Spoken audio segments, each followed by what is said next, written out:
नमस्कार, government college अंता के YouTube channel पर आपका स्वागत है। आज हम बीएससी फर्स्ट ईयर यांत्रिकी के एक टॉपिक पर बात करेंगे, जिसको हम हमारे वास्तविक जीवन में कई बार महसूस करते हैं। टॉपिक का नाम है आभासी या छद्म बल। आभासी और छद्म बल को समझने से पहले मैं आपको बताना चाहूँगा कि हमने जो पूर्व में निर्देश तंत्रों के ऊपर बात की, उसको मैं रिमाइंड कराना चाहता हूँ कि दो प्रकार के निर्देश तंत्रों के बारे में हमने अध्ययन किया था। पहला निर्देश तंत्र तो था जड़त्वीय निर्देश तंत्र, दूसरा था अजड़त्वीय निर्देश तंत्र। इन दोनों निर्देश तंत्रों में जो मुख्य अंतर था वो यह था कि स्थिर व एक समान गति से गतिमान सभी निर्देश तंत्रों को हमने जड़त्वीय कहा था, तथा ऐसे निर्देश तंत्र जो त्वरित गति करते हैं हमने उन्हें अजड़त्वीय निर्देश तंत्र। यहाँ पर यदि हम आभासी और छद्म बल की बात करते हैं तो हम सबसे पहले लेंगे अजड़त्वीय निर्देश तंत्र, क्योंकि वास्तविक या वास्तविक जो निर्देश तंत्र हम लेते हैं हमारे दैनिक जीवन में वो सभी अजड़त्वीय होते हैं। तो आभासी और छद्म बल की परिभाषा यदि हम देखना चाहें तो होगी कि वह बल जो किसी कण पर वास्तव में कार्य नहीं करते, बल्कि निर्देश तंत्र की त्वरित गति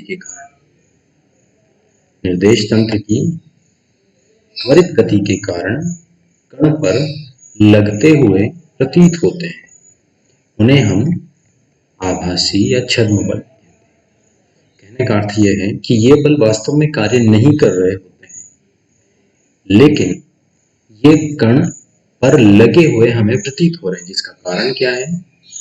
निर्देश तंत्र की त्वरित गति।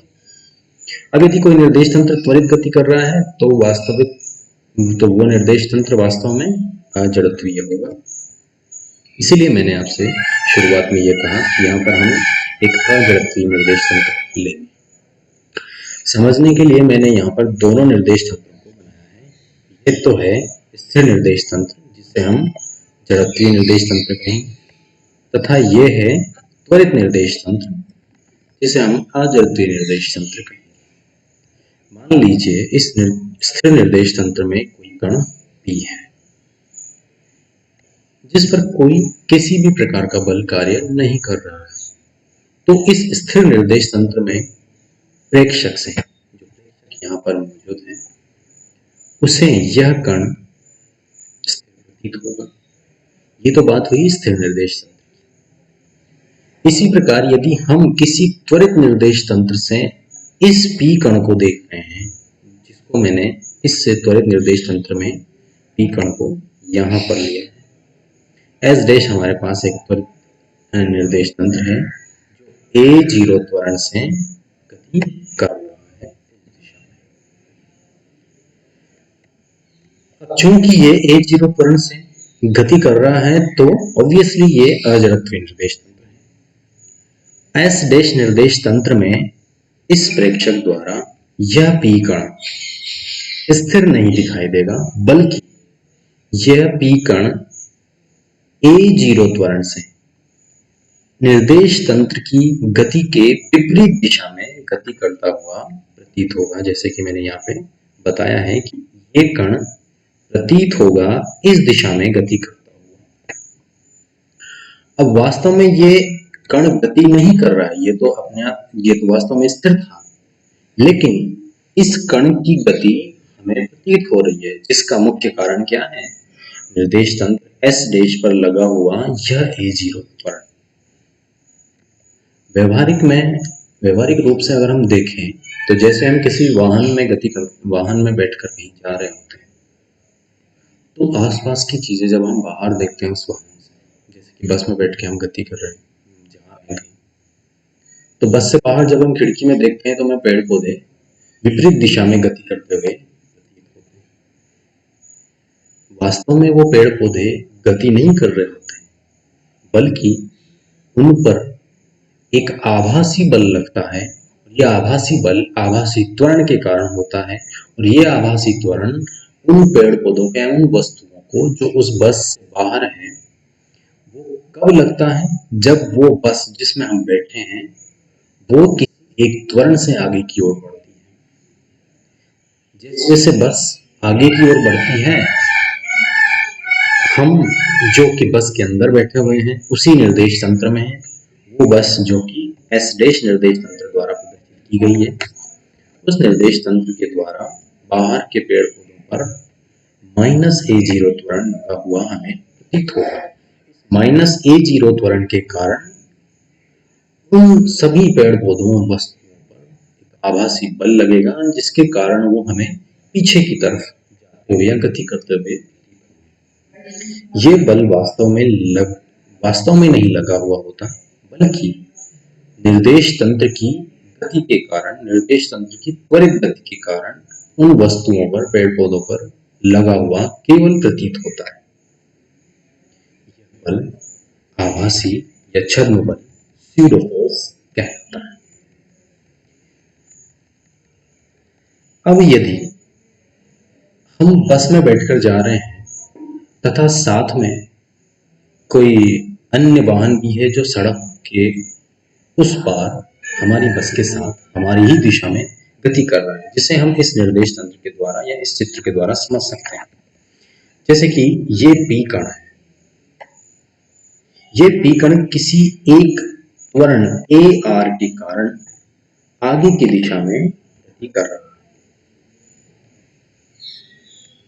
आगे की दिशा में गति करने के कारण इस पर एक बल लग रहा होगा, और वो बल हमने माना है वास्तविक बल, रियल फोर्स, एफ आर के द्वारा हमने उसे प्रदर्शित किया।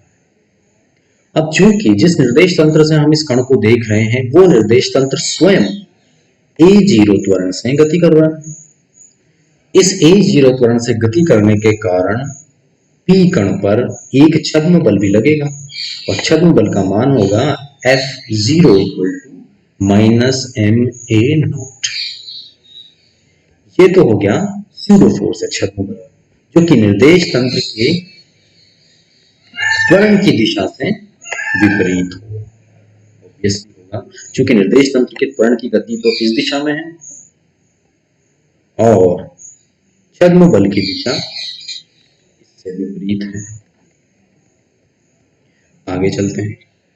वास्तविक बल तो है Fr, तथा स्यूडो फोर्स या आभासी बल है Fa।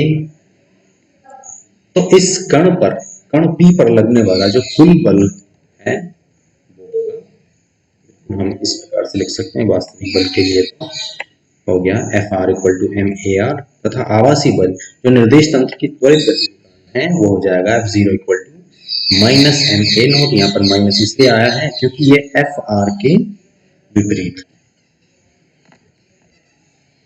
जैसे हम इनको टोटल करेंगे, F = Fr + Fa, तो हमें जो रिजल्ट मिलेगा उससे हमें ये पता लगेगा कि कण पर लगने वाला कुल बल ma = mar - ma0 होगा, और इसी प्रकार कण पर लगने वाला जो कुल त्वरण है वो होगा A वेक्टर = ar - a0, जहां पर ar तो है कण पर लगने वाला वास्तविक त्वरण, तथा a0 है छद्म त्वरण या आभासी त्वरण। तो इस प्रकार हम आभासी या छद्म त्वरण को या छद्म बल को समझ सकते हैं।